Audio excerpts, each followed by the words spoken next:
Se rompió el pacto de silencio en Veracruz y salieron los trapitos al sol. 3 peces gordos del gobierno terminaron durmiendo en Pacho Viejo por andar de listillos con el dinero público. Es el primer gran escándalo que le explota a Rocío Nale. Y agárrate que los hospitales estaban hasta las chanclas de mugre por la falta de pago.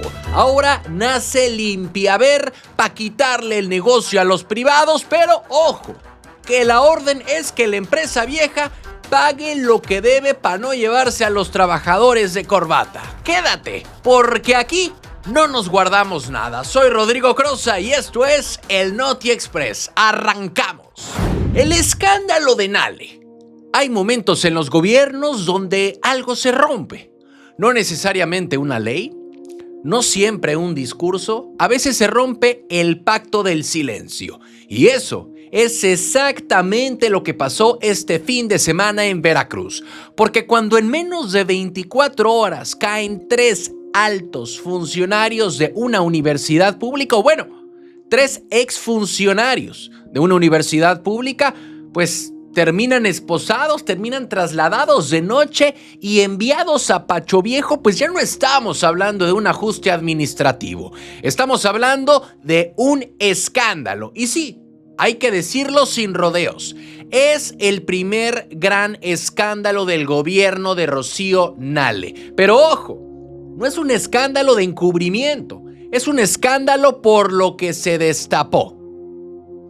Durante meses, la Universidad Popular Autónoma de Veracruz fue una bomba de tiempo. Retrasos en pagos, conflictos laborales, despidos masivos, sistemas colapsados, oficinas cerradas. Bueno, todo mundo sabía que algo no cuadraba, pero nadie quería meter mano a fondo. La UPAV no era una universidad cualquiera, era una institución enorme, con miles de alumnos, con manejo de recursos, cuotas, convenios y una estructura que durante años operó sin demasiados reflectores, hasta que el silencio ya no alcanzó. Y aquí es donde cambia la historia. Desde septiembre pasado, la gobernadora ya había mandado una señal clara. En la UPAV algo estaba mal. Cambió el rector, habló de desorden y dijo públicamente que las escuelas no estaban para otra cosa que no fuera educar. Y después vino el paso más delicado: sectorizar la UPAV al Estado, ponerla bajo el control directo de la Secretaría de Educación. Y ese movimiento no fue menor, fue político, administrativo y hoy lo entendemos, fue preventivo. Porque cuando el Estado empieza a revisar y cuando se revisa aparecen cosas. Primero cayó Sergio N., ex rector, luego Víctor de Jesús N., ex director administrativo, señalado por presunto desvío de recursos y manejo irregular de millones de pesos. Y cuando parecía que ahí quedaba el asunto, llega el tercer golpe. Frida Narayana N., ex jefa de servicios financieros y ex directora de educación superior. 3 nombres, 3 cargos claves, 3 órdenes de aprehensión: peculado, incumplimiento del deber legal y los 3 directos al penal de Pacho Viejo.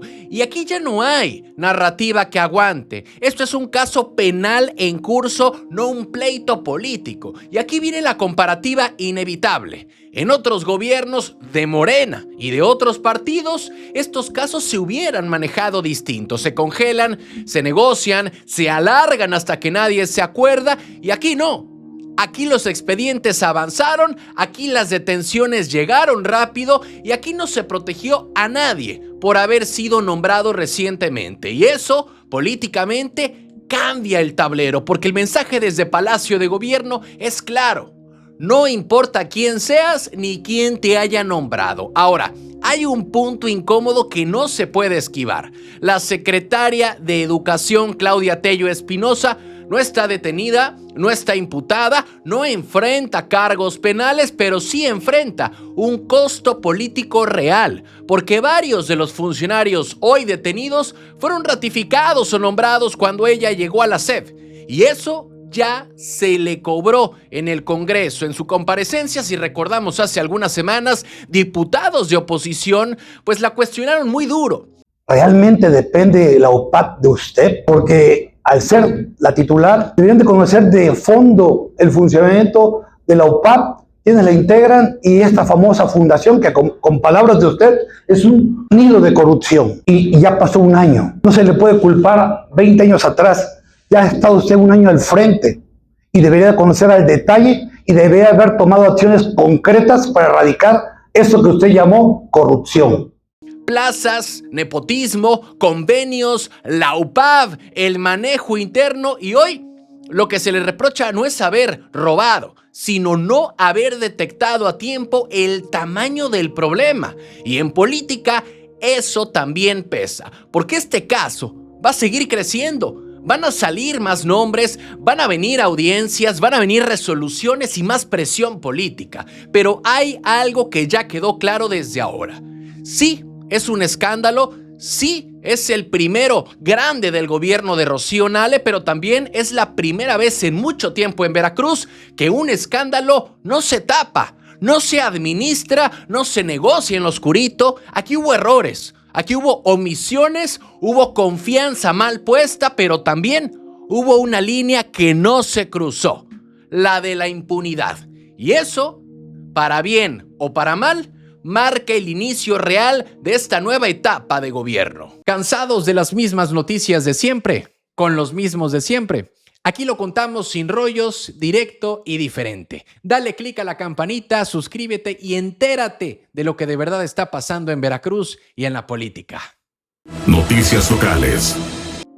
Corrupción en aulas de Veracruz. Si el primer capítulo de esta historia fue la caída de los exdirectivos, el segundo capítulo ya se está escribiendo en los bolsillos de los trabajadores, porque mientras los reflectores están puestos en detenciones, audiencias y Pacho Viejo, abajo, en la operación diaria de la Universidad Popular Autónoma de Veracruz, hay una pregunta que no se ha respondido del todo.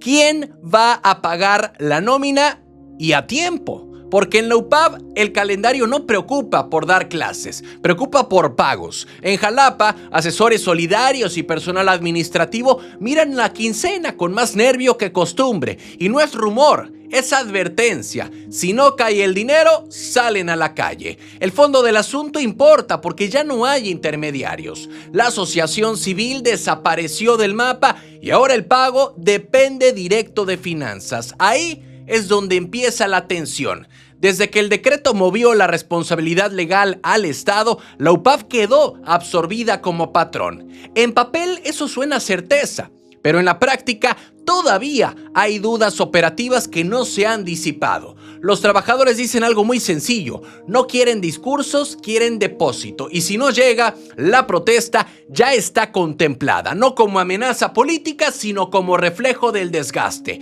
Y aquí el problema no parece ser la intención. Nadie discute que la regularización era necesaria. El tema está en la transición y en si la maquinaria financiera respondió a tiempo. Porque cuando el patrón cambia, pero el sueldo se retrasa, el mensaje se distorsiona. Y eso, en universidades públicas, suele prender focos rojos muy rápido. Cefiplan tiene la llave, el decreto es claro, los recursos pasan por finanzas y se liberan vía el rectorado, bajo reglas presupuestales muy específicas. Todo muy ordenado en el papel, pero los trabajadores recuerdan algo incómodo. A veces, y bueno, a finales del año pasado, otros sectores vivieron retrasos similares y nadie quiere repetir esa historia. Desde dentro se reconoce que hay confianza, pero también hay memoria. Durante años, las asociaciones civiles pagaban y hoy el Estado asume todo. Eso eleva la expectativa, no la baja, y la protesta no viene por la política, viene por la incertidumbre. Y cuando la quincena se convierte en duda, la paciencia se acorta. La UPAV está en una etapa clave: o el cambio institucional arranca con pagos puntuales o empieza con ruido en la calle. No es ideológico, es laboral, y la pregunta no es si habrá manifestación, es si Cefiplan logra que no haga falta, porque en Veracruz, cuando el sueldo falla, el conflicto camina solo. Noticias locales. Hospitales sucios por adeudos. En los hospitales de Veracruz, la escoba se volvió tema político, no por limpieza, sino por falta de pago. Personal inconforme, paros, pasillos sucios y una pregunta incómoda flotando en el aire. ¿Quién responde cuando el servicio básico se rompe? La respuesta que llegó no fue un regaño, fue un giro. El gobierno estatal decide cambiar de operador y crear Limpiaver. Suena a orden, pero el ruido sigue. La deuda no desaparece sola. Rocío Nale salió a marcar línea, el personal de limpieza no se va, se queda y la idea es que los mismos trabajadores pasen a la nueva estructura. Experiencia ya tienen, pero lo que faltaba era certeza. Y aquí el mensaje fue claro, pero medido. El problema no parece ser la intención, sino la operación heredada. Un servicio crítico manejado con retrasos, con reclamos y con desgaste interno. La empresa saliente, Ley, queda señalada sin espectáculo, no se le grita, pero se le pone la cuenta sobre la mesa. Tienen que pagar así, directo, sin adornos. Y ese es un punto clave, porque crear un organismo nuevo no borra adeudos viejos. El conflicto laboral no se resuelve con membrete distinto si el dinero no llega a quien limpia. Y bueno, Limpiaver, esta empresa nace como organismo estatal, conjunta, estructura y promesa de orden. Algo parecido a otros modelos ya probados en Veracruz, y la apuesta es eliminar la subcontratación que tantas veces termina mal. Pero en corto, lo urgente es que los hospitales sigan funcionando, misma plantilla, mismo número de personas, primero estabilidad y luego ajustes. Desde dentro del propio movimiento se reconoce que el desgaste ya era insostenible, con meses de quejas, manifestaciones y parches temporales. Nadie quería más incendios en hospitales. La crítica no viene de afuera, viene de trabajadores cansados y de un sistema que permitió que el problema creciera sin freno. Limpiaver no es varita mágica, es una apuesta por recuperar control y recuperar credibilidad. La clave no está en el decreto, sino en que el sueldo caiga puntual y el hospital esté limpio. Y si eso pasa, el ruido baja. Si no, el conflicto solo cambia de nombre. Y en Veracruz, eso ya se ha visto antes. Noticias locales. Placas colapsan Veracruz. En el centro histórico de Veracruz, sacar una placa para motocicleta ya no es trámite, es resistencia. Areli y Alan lo aprendieron pasando la noche en la banqueta, sí, esperando a que el sistema avance y que la fila no se mueva en su contra. Aquí el problema no es querer cumplir, es cómo se cumple, porque cuando para hacer una alta tienes que llegar antes de la medianoche, algo ya no está funcionando como debería. Llegaron antes de las 12, ya había gente, cobijas improvisadas, banquitos, termos. El nuevo horario real no está en la puerta, está en la experiencia del que ya vino y falló. Desde dentro se sabe, si no llegas temprano, no pasas. Y si pasas, no es un seguro que termines. El trámite arranca a las 9 de la mañana, pero la espera empieza muchas horas antes. Y el frío no fue lo peor, fue la incertidumbre. El viento del norte, la calle vacía, el miedo a que algo pase mientras haces filas por un papel. Y bueno, Alan dormitaba como podía, Areli no cerró los ojos y adentro el filtro no perdona. Falta un pago, falta un papel, te sales, no importa si llevas 10 horas formado, la regla no se explica. Se aprende perdiendo. Y cuando por fin avanzó la fila, nadie celebró fuerte. Aquí se festeja bajito, el sistema se caía, la señal fallaba, el pago no salía, subir, bajar, buscar efectivo, volver a intentar, vaya, las ganas están, pero la maquinaria no responde. No es mala voluntad, es lentitud normalizada. Y eso cansa más que la desvelada. Alan perdió el día de trabajo, Areli ganó una placa y el balance es ese.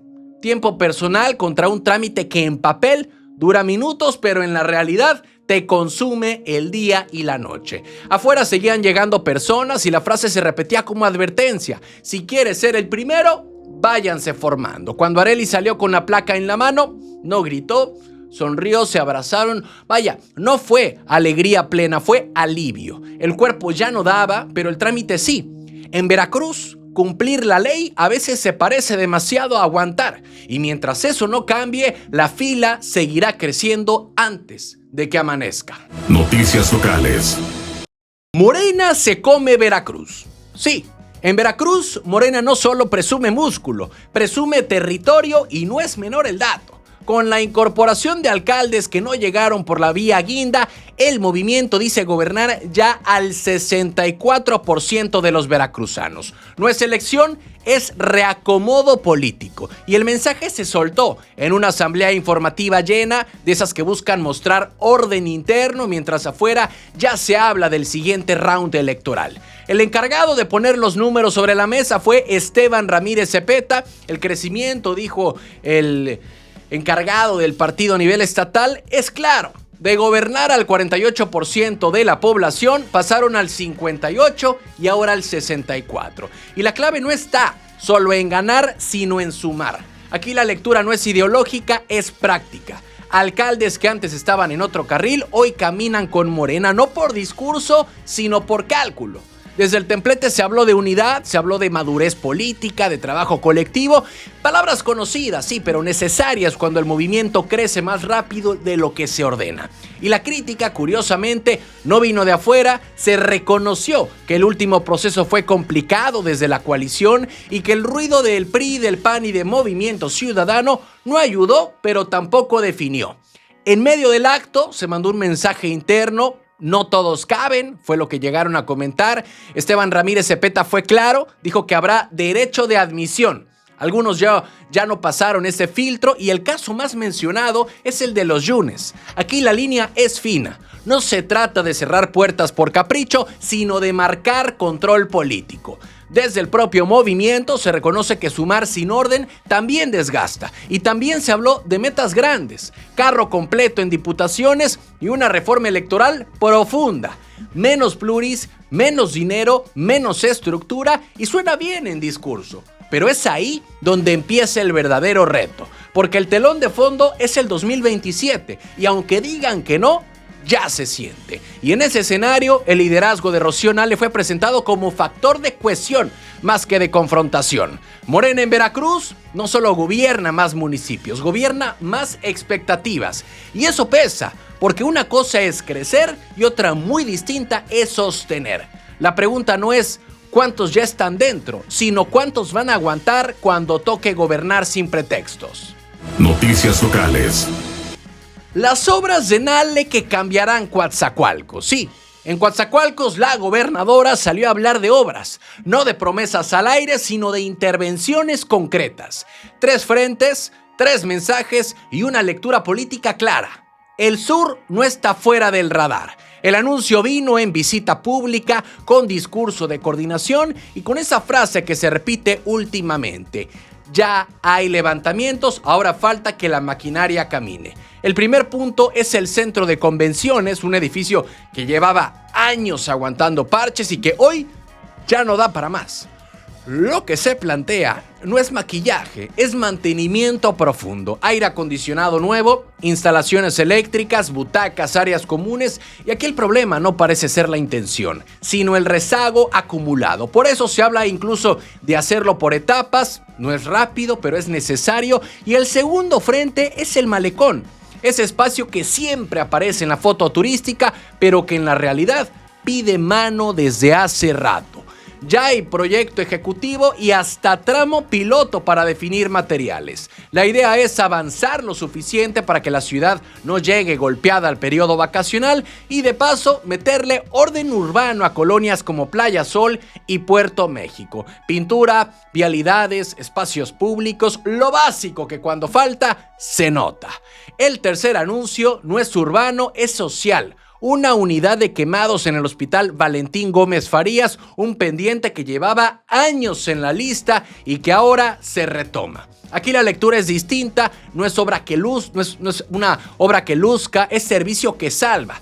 Ya hay espacio, ya hay coordinación con IMSS Bienestar y falta lo más delicado, que se equipe y opere como debe. Desde el discurso, Rocío Nale insistió en que el trabajo en conjunto con el ayuntamiento y dependencias estatales es necesario. No centralizar, sino repartir responsabilidades. Las ganas están. El reto es que no se atore en trámites, en tiempos o en ajustes presupuestales, porque en Coatzacoalcos la paciencia ya se agotó más de una vez. Estas 3 obras no cambian la ciudad sola, pero sí mandan señal. El sur está en agenda y no solo para el discurso. Ahora la pregunta es otra. ¿Alcanzará el ritmo para que Coatzacoalcos vea resultados antes de que el desgaste vuelva a ganar la conversación?